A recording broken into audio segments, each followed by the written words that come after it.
Okay students, ये एक चीज़ आपके साथ डिस्कस करनी थी और वो ये है कि अगर 4 रजिस्टर्स इस तरह से कनेक्टेड हों जैसे ये इन 2 डायग्राम्स मैंने बताए हैं, ये बिल्कुल सेम कॉम्बिनेशन है, मतलब चाहे आप डायग्राम 1 की बात करें या डायग्राम 2 की बात करें, सेम चीज़ है। तो इस तरह की सिचुएशन में गैल्वेनोमीटर ज़ीरो रीडिंग दे रहा होता है, वोल्ट मीटर ज़ीरो रीडिंग दे रहा होता है, तो आप ये चीज़ लिख सकते हैं कि R1 divided by R3 is equal to R2 divided by R4, ये आप लिख सकते हैं।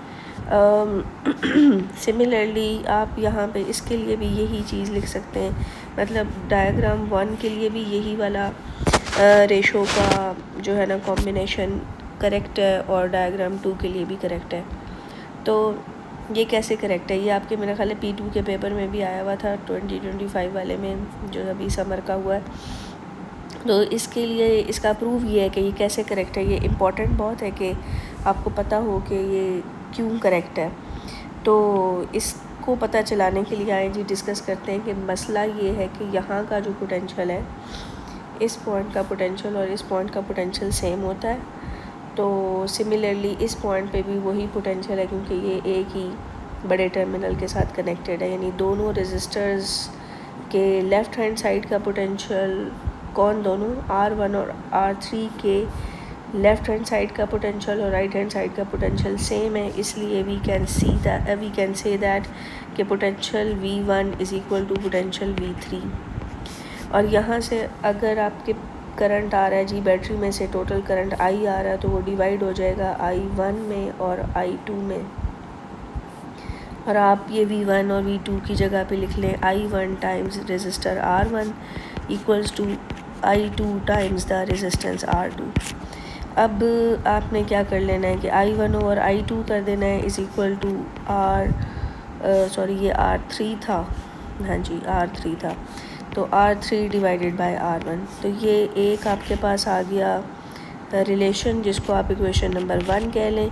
सिमिलरली आप ये दूसरे जो 2 रेजिस्टर्स हैं R2 और R4, इनके लिए भी लिख सकते हैं, तो वो आ जाएगा V2 is equal to V4, यानी potential across R2 and R4 बराबर है। वजह वही है कि इसके लेफ़्ट हैंड साइड का पोटेंशियल और राइट हैंड साइड के पोटेंशियल दोनों रेजिस्टर्स के क्रॉस सेम है, सो इनके क्रॉस पोटेंशियल भी सेम होगा। तो यहाँ पे आपके रेजिस्टर R2 में से कौन सा करंट पास कर रहा है जी I1। उसकी वजह ये है कि क्योंकि ये पॉइंट A और पॉइंट B के पोटेंशियल सेम है, इसलिए करंट इस साइड पे नहीं जाएगा, क्योंकि करंट हमेशा हाई पोटेंशियल से लो पोटेंशियल की तरफ फ़्लो करता है। तो जो 2 पॉइंट सेम पोटेंशियल पर होते हैं, करंट उनके दरमियान कभी भी मूव नहीं करता, तो इस पाथ पे करंट आपका ज़ीरो होगा। तो सारा करंट इस तरह निकल जाएगा सीधा, ठीक है। तो इसका मतलब है कि R2 में से करंट I1 फ़्लो कर रहा है, तो I1 into R2 is equal to इसी तरह I2 टाइम्स R4 होगा। तो यहाँ से भी जी आप I1 over I2 equals to R4 divided by R2 लिख सकते हैं। अब आप इस इक्वेशन 1 और इक्वेशन 2 को आप इक्वेट कर सकते हैं कि I1 I2 तो बराबर है ही, ठीक है। तो इसका मतलब है कि R3 divided by R1 is equal to R4 divided by R2, जो कि आप देखते हैं कि यही चीज़ है जो हमने सोची थी।